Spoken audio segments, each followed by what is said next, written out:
हरियाणा चुनाव को लेकर मंथन का दौर लगातार जारी है। बीजेपी प्रदेश चुनाव समिति की बैठक हुई है और इसका दूसरा दिन आज रहा। अब ऐसे में दूसरे दिन भी बैठक में उम्मीदवारों के नाम पर मंथन देखने को मिला। पहले दिन 5 जिलों के उम्मीदवारों के नाम पर चर्चा हुई है।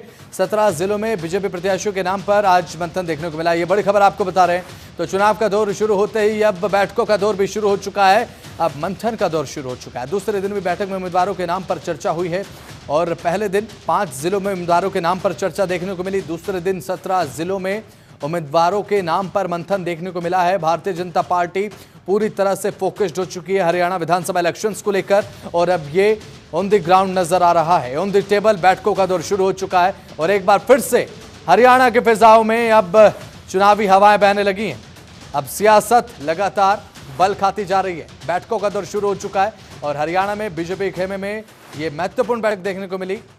पहले दिन 5 जिलों के उम्मीदवारों के नाम पर चर्चा हुई और आज दूसरा दिन रहा। 17 जिलों में बीजेपी प्रत्याशी कौन कौन होंगे इस पर मंथन हुआ, क्योंकि ये बहुत ही ज्यादा जरूरी भी भारतीय जनता पार्टी को लेकर कि अब प्रत्याशी जो होंगे उन पर मंथन किया जाए। कौन प्रत्याशी होगा और जमीन से किसका कितना जुड़ाव है, इन तमाम बातों को देखते हुए सभी प्रत्याशियों का चयन यहां पर भारतीय जनता पार्टी की तरफ से किया जा रहा है। पूरे तरीके से भारतीय जनता पार्टी फोकस्ड है हरियाणा विधानसभा इलेक्शंस को लेकर।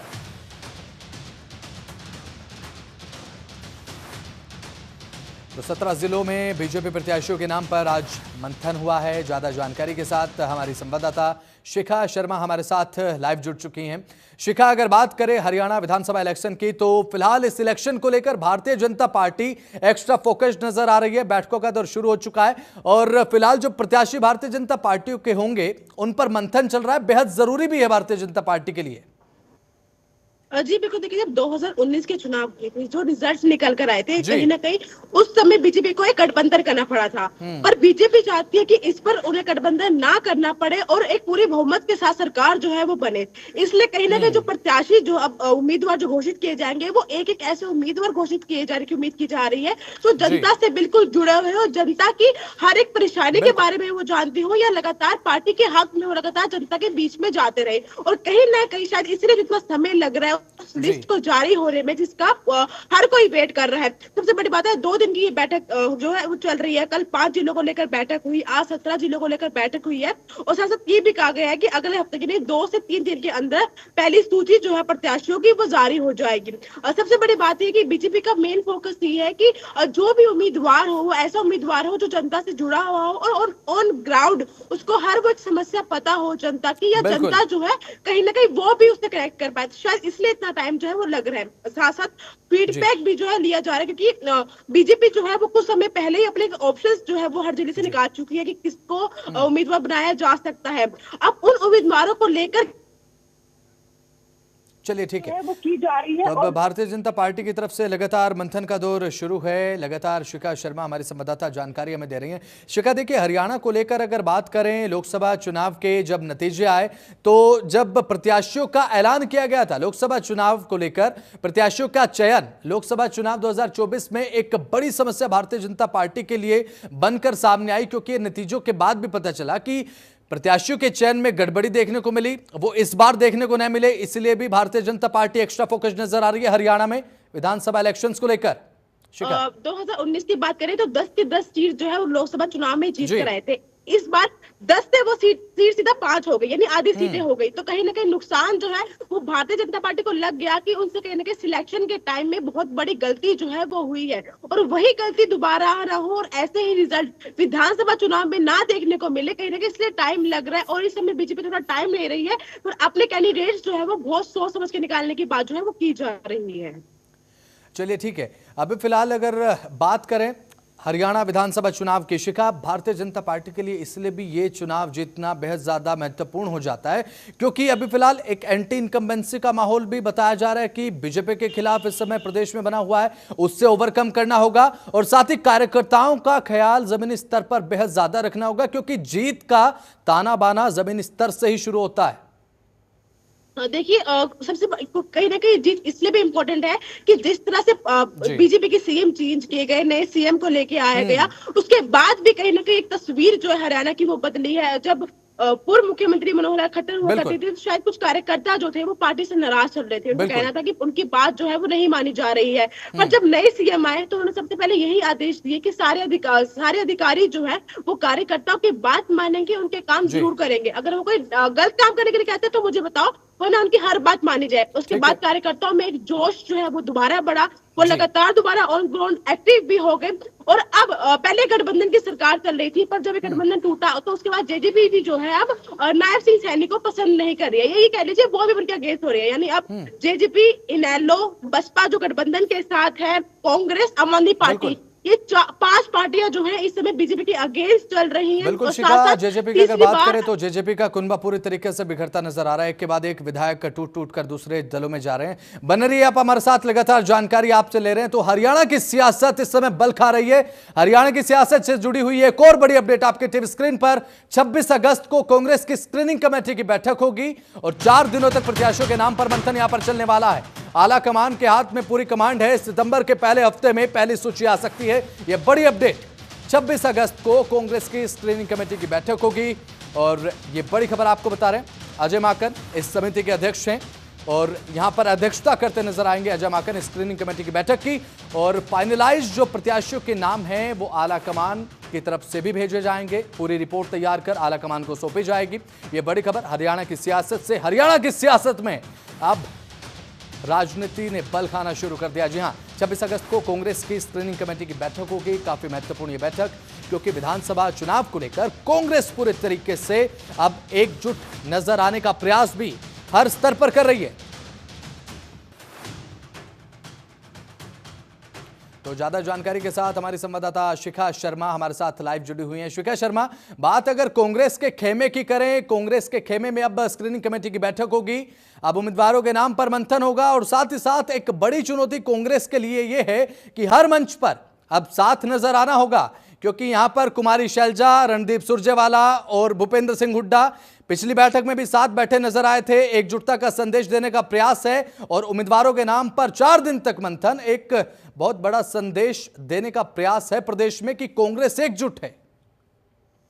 देखिए, कहीं ना कहीं ये एक तो एकजुटता दिखाई जा रही है, ये इस समय पार्टी के लिए बहुत जरूरी है, क्योंकि पिछले काफी समय से हम देखते आ रहे हैं जिस तरह किरण चौधरी ने कांग्रेस छोड़ी थी, जब उन्होंने ये कहा था कि बीजेपी जो है, सॉरी कांग्रेस जो है वो 2 हिस्सों में बढ़ चुकी है। बात कुमारी शैलजा की हो, बात वो जो और भी एमएलए हैं, वो कई बार जो है वो भूपेंद्र सिंह हुड्डा से अलग दिखे, अलग मंच साझा करते हुए दिखे। जब भूपेंद्र सिंह हुड्डा की रैली होती थी या वो किसी भी प्रोग्राम में जाते थे तो वो एमएलए जो थे वहां पे नहीं दिखते थे। तो कहीं ना कहीं ये बात प्रूफ होती थी कि कांग्रेस जो है वो 2 हिस्सों में बढ़ चुकी है। और लगातार भूपेंद्र सिंह हुड्डा के ऊपर ये भी इल्जाम लगाए जा रहे हैं कि अगर वो कांग्रेस में है या वो सीएम बनने का दावा करते हैं या पार्टी को मजबूत कर रहे हैं, तो वो ये सब कुछ अपने बेटे के लिए कर रहे हैं। यानी वो अपने बेटे को सीएम बनाना चाहते हैं, शायद इसलिए वो इतनी मेहनत जो है वो कर रहे हैं। पर कहीं ना कहीं कांग्रेस अगर चाहती है कि वो जीते तो उन्हें सबसे बड़ी बात, एक तो प्रत्याशी जो है वो बहुत समझ के आने पड़ेंगे और अपना गठबंधन जो अपना साथ जो है वो हर एक मंच में दिखाना होगा, चाहे वो बड़ी से बड़ी रैली हो या वो छोटी से छोटी रैली हो। अगर कहीं भी उनका ये साथ कमजोर दिखा तो इसका असर जो है वो पार्टी पे जरूर दिखेगा। और शायद इसलिए जब किरण चौधरी ने बीजेपी कांग्रेस छोड़ी थी, उन्होंने ये इल्जाम लगाया था कि जो हमने बीजेपी के ऊपर इल्जाम लगाया था कि वो राजनीति कर रहे हैं, ये सब कुछ झूठ था और ये भूपेंद्र सिंह हुड्डा के बनाए हुए गलत फहमी थी कि लोगों के बीच में जाकर ये झूठ बोलो और कहीं ना कहीं बीजेपी को कमजोर करने की कोशिश करो। यानी कहीं ना कहीं वो जिस तरह की बातें आपके जनता को बता रही है वो भी कहीं ना कहीं इस समय पार्टी को कमजोर कर सकती है। पर कहीं ना कहीं इस समय भूपेंद्र सिंह हुड्डा को पूरा विश्वास है कि इस बार कांग्रेस की सरकार जो है वो बनने जा रही है और उन्हें किसी भी तरह के गठबंधन की जरूरत जो है वो नहीं पड़ेगी। बिल्कुल शिखा शर्मा, यहाँ पर एक बात अहम ये भी हो जाती है कि बताया जा रहा है कि उम्मीदवारों का जो चयन होगा, स्क्रीनिंग कमेटी की रिपोर्ट आला कमान के पास जाएगी, उसके बाद उम्मीदवार फाइनल होंगे। इसका रीजन ये भी है क्योंकि 2019 में विधानसभा चुनाव जब हुए तो भूपेंद्र सिंह हुड्डा पर यह भी आरोप लगाए गए थे पार्टी के कार्यकर्ता नेताओं की तरफ से ही कि भूपेंद्र सिंह हुड्डा ने आधे से ज्यादा नाम अपने उम्मीदवारों के दिए थे। नतीजन कांग्रेस को एक अच्छा वोट प्रतिशत तो मिला, लेकिन जीत की दहलीज तक भूपेंद्र सिंह हुड्डा पहुंचा नहीं पाए। लेकिन अब की बार यही रीजन है कि आला कमान तय करेगा सभी प्रत्याशी हरियाणा विधानसभा चुनाव को लेकर। जी देखिए, सबसे बड़ी बात है कि जो गलतियां 2019 में हो गई है, कांग्रेस वो गलतियां दोबारा नहीं करनी चाहेगी। कहीं ना कहीं भूपेंद्र सिंह हुड्डा हरियाणा में एक बड़ा चेहरा है, अपने में काफी दम रखते हैं, इस बात में कोई डाउट नहीं है। पर जो गलतियां पहले हो गई है वो गलती अब दोबारा नहीं की जाएगी। जाहिर सी भूपेंद्र बात। सिंह हुड्डा से उनकी राय जरूर मांगी जाएगी, पर हर फैसला जो है वो उनके मुताबिक नहीं होगा। बिल्कुल। कहीं ना कहीं राहुल गांधी ने पहले भी ये कहा था कि जिसको कांग्रेस छोड़नी है वो छोड़ सकते हैं, कांग्रेस किसी के दम पे नहीं चलती है। बिल्कुल। तो कहीं ना कहीं इशारों इशारों में राहुल गांधी द्वारा कहा गया था कि जो रहना चाहता है वो रहे, पर जो पार्टी को करना होगा, जो हाईकमान को फैसला लेना जी। होगा वही होगा। इस बार किसी की नहीं चलेगी। भूपेंद्र सिंह हुड्डा जो है वो सीएम भी रह चुके हैं, एक मजबूत विपक्ष भी है। जिस तरह से वो लगातार जनता के मुद्दे जो है वो विधानसभा जी। हो, चाहे वो प्रदर्शन करके उठाना हो, वो उठाते रहते हैं। पर कहीं ना कहीं राय सबकी ली जाएगी, पर होगा वही जो हाईकमान चाहेगा। और ऐसे बहुत जी। से एमएलए हैं जिनकी टिकट जो है वो कट सकती है, क्योंकि एक पूरी स्क्रीनिंग की जाएगी जितने भी एमएलए थे, किस तरह से उन्होंने काम किया, क्या उनकी रिपोर्ट्स आ रही है, जनता उनसे खुश है या नहीं है, ठीक या है। जो जहाँ पे नहीं कांग्रेस जीती है वहां से जो उम्मीदवार आ सकते हैं उनके क्या रिपोर्ट कार्ड आ रही है, चलिए उसकी ठीक। स्क्रीनिंग होगी, उसके बाद ही ऐलान होगा। चलिए ठीक है, बहुत बहुत शुक्रिया शिखा जुड़ी, आप महत्वपूर्ण जानकारी अपना साझा की, बहुत बहुत शुक्रिया आपका। इसके साथ एक और बड़ा अपडेट, पूर्व मंत्री और कांग्रेस के वरिष्ठ नेता अशोक अरोड़ा ने मुख्यमंत्री नायब सिंह सैनी पर तंज कसा है और तंज कसते हुए कहा कि मुख्यमंत्री नायब सिंह सैनी सांसद और राहुल गांधी, सांसद दीपेंद्र हुड्डा और साथ ही साथ पूर्व मुख्यमंत्री भूपेंद्र सिंह हुड्डा को लेकर आए दिन कोई ना कोई गलत बयानबाजी करते रहते हैं। उन्होंने ये कहा कि नायब सैनी हरियाणा के मुख्यमंत्री हैं और उनको इस तरीके के बयानों का इस्तेमाल करना शोभा नहीं देता, ये शब्दावली उनको शोभा नहीं देती है। उन्होंने ये कहा कि नायब सैनी खुद अपने गिरेबान में अगर झांक कर एक बार देखेंगे तो पाएंगे कि उन्हें इस तरीके की शब्दावली यूज नहीं करनी चाहिए। और साथ ही साथ ये उन्होंने कहा कि अगर अपने गिरबान में झांक कर नायब सैनी देखें, जो पहले नारायणगढ़ की सीट को छोड़कर कुरुक्षेत्र आए थे और कुरुक्षेत्र की सीट को छोड़कर अब करनाल चले गए थे और अब करनाल विधानसभा की सीट को भी छोड़कर भागने की तैयारी कर रहे हैं। सुनिए अशोक अरोड़ा ने और क्या कुछ तंज कसते हुए कहा, आपको सुनवाते हैं उनकी जुबानी, सुनिए। प्रदेश का मुख्यमंत्री पूरी तरह से बौखलाहट में और इस प्रकार की बयानबाजी कर रहा है जो एक इस पद पे रहने वाले व्यक्ति को शोभा नहीं देता। कभी राहुल जी के बारे में कहते हैं कि सोनिया गांधी राहुल जी को एडजस्ट करना चाहती है, कभी दीपेंद्र हुड्डा के बारे में कहते हैं कि हुड्डा साहब उन्हें एडजस्ट करना चाहते हैं। जो लोग 5-5 बार के सांसद हैं और राहुल गांधी जी नेता प्रतिपक्ष हैं और एक ऐसे परिवार से हैं जिन्होंने पूरा अपना बलिदान देश के लिए दिया, अपने परिवार का बलिदान, उनके बारे में इस प्रकार की बातें करते हैं। पूरे देश में 67% सबसे ज्यादा वोट परसेंटेज में राहुल गांधी ने ली और एमपी बने, और नंबर 2 पे दीपेंद्र हुड्डा जी ने 64% वोट रोहतक पार्लियामेंट से ली। उनके बारे में इस प्रकार से बयानबाजी करते हैं और वो लोग करते हैं, वो लोग परिवार की बात करते हैं जो नारायणगढ़ से एमएलए थे, टिकट कटी, कुरुक्षेत्र से लोकसभा के सांसद थे, टिकट कटी। तो वहीं अंबाला छावनी में बना अटल केयर सेंटर अब इन दिनों न केवल अंबाला बल्कि आसपास के राज्यों के लोगों के लिए भी एक वरदान साबित हो रहा है। अंबाला के नागरिक हॉस्पिटल में खुला अटल कैंसर केयर सेंटर अब कैंसर के मरीजों का निःशुल्क इलाज करके लोगों की जान तो बचा ही रहा है और साथ ही साथ उन्हें बहुत बड़ी वित्तीय हानि होने से भी बचा रहा है, क्योंकि कैंसर के इलाज में बेहद ज्यादा खर्चा होता है। इसलिए भी अब अटल कैंसर केयर सेंटर से मिलने वाली सुविधाओं से हरियाणा ही नहीं आसपास के राज्य भी अब लाभ उठा रहे हैं। देखिए खास रिपोर्ट। अटल कैंसर केयर सेंटर मरीजों के लिए वरदान, हजारों लोगों को दे रहा निशुल्क सांसें, मरीजों को मिल रही हर तरह की सुविधाएं। अंबाला का अटल कैंसर केयर सेंटर हरियाणा ही नहीं बल्कि आसपास के राज्य के लोगों के लिए भी वरदान साबित हो रहा है। जी हां, सब जानते हैं कि कैंसर जैसी घातक बीमारी न केवल बेहद खतरनाक है बल्कि इसका इलाज भी इतना महंगा है कि इसके लिए लोगों को अपनी जमीन जायदाद सब बेचना पड़ जाता है। ऐसे में अंबाला का अटल कैंसर केयर सेंटर लोगों का निःशुल्क इलाज करके उन्हें न केवल जिंदगी का दान दे रहा है बल्कि उनकी बहुत बड़ी वित्तीय बर्बादी होने से भी बचा रहा है।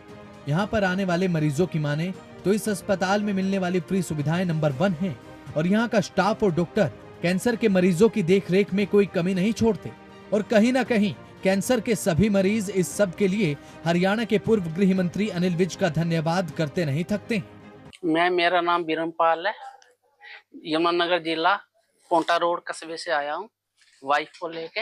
यहाँ पे ट्रीटमेंट चल रहा है, उनको कैंसर की दिक्कत थी और यहाँ पे हमें बहुत अच्छा लगा। दवाइयों की सुविधाएं बहुत अच्छी हैं, स्टाफ बड़ा अच्छा है, डॉक्टर अच्छे हैं और नीलवीर जी का बड़ा आभारी हूँ मैं, जो उन्होंने इतना अच्छा यहाँ पे मतलब ये हॉस्पिटल बनाया है और हमें बड़ा ही अच्छा लगा यहाँ पे।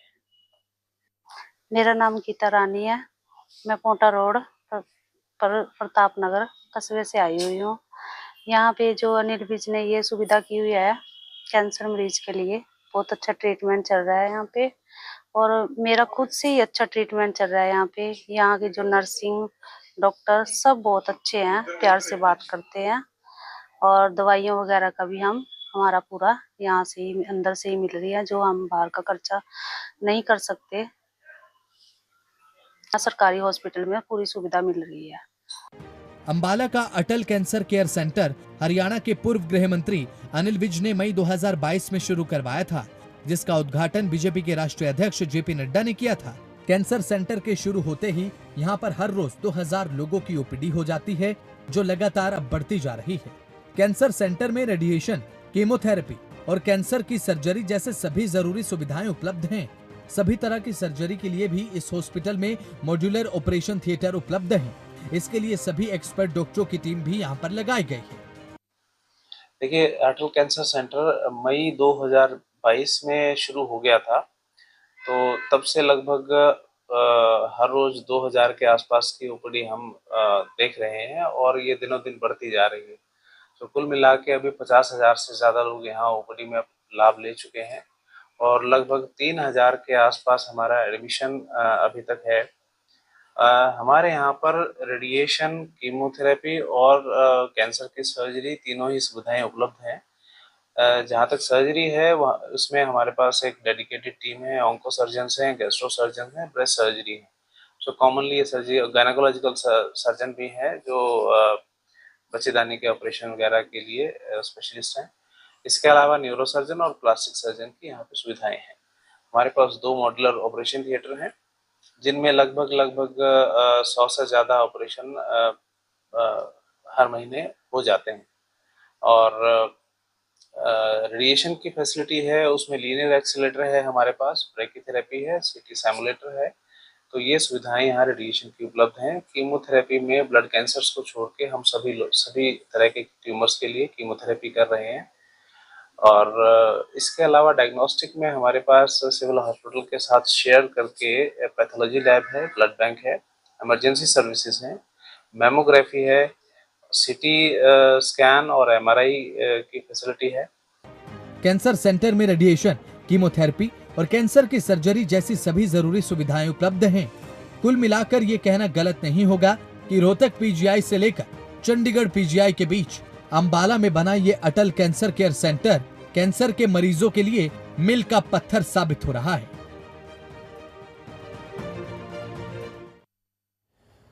बीजेपी सांसद और हरियाणा से नेता सुभाष बराले ने जनतंत्र टीवी से खास बातचीत की और कहा कि अभी तो चुनाव की तैयारियां शुरू ही हुई हैं, अब जल्द ही उम्मीदवारों के सिलेक्शन पर भी फाइनल मोहर लगेगी। देखिए, हरियाणा चुनाव को लेकर बीजेपी तैयारियों में जुट चुकी है। जहां एक तरफ बीजेपी की बैठक चल रही है, चलिए बात कर लेते हैं। हरियाणा से ही बीजेपी के वरिष्ठ नेता है सुभाष बराला जी। सर, बैठकों का दौर चल रहा है, चाहे कांग्रेस हो या फिर बीजेपी हो, तैयारियों में जुट चुके हैं। क्या माना जाए, अब अंतिम मोहर लगने जा रही है इस बैठक के जरिए जो गुरुग्राम में चल रही है? देखिए, अभी तो तैयारियां शुरू हुई हैं और भारतीय जनता पार्टी की तो तैयारियां लगातार जैसे चलती रहती हैं। हमारी बूथ स्तर के कार्यकर्ताओं के कार्यक्रम अलग से चल रहे हैं और पार्टी ने उम्मीदवारों के उस पर सिलेक्शन के लिए कमेटी की जो चुनाव समिति है उसकी बैठकें शुरू कर दी हैं और हरियाणा की बैठक के बाद फिर ये सारा मामला केंद्रीय चुनाव समिति में जाएगा, वहाँ से फिर उम्मीदवारों के नाम के ऊपर फाइनल मोहर लगेगी। तो ये माना जाए इस बैठक में जो एक खाका है, कौन से कैंडिडेट होंगे, कौन सी सीट के लिए बेहतर है, उसका पूरा खाका यहाँ तैयार हो जाएगा, बस दिल्ली में फाइनल मोहर लगेगी और उसके बाद लिस्ट आने की उम्मीद होगी। देखिए, निश्चित रूप से इस बैठक में पूरा 90 की 90 सीटों के ऊपर जो मंथन है वो होगा कि कौन कहाँ से चुनाव लड़ने का इच्छुक है और फिर वहाँ से सारा खाका तैयार होने के बाद फिर दिल्ली आकर के निर्णय होगा।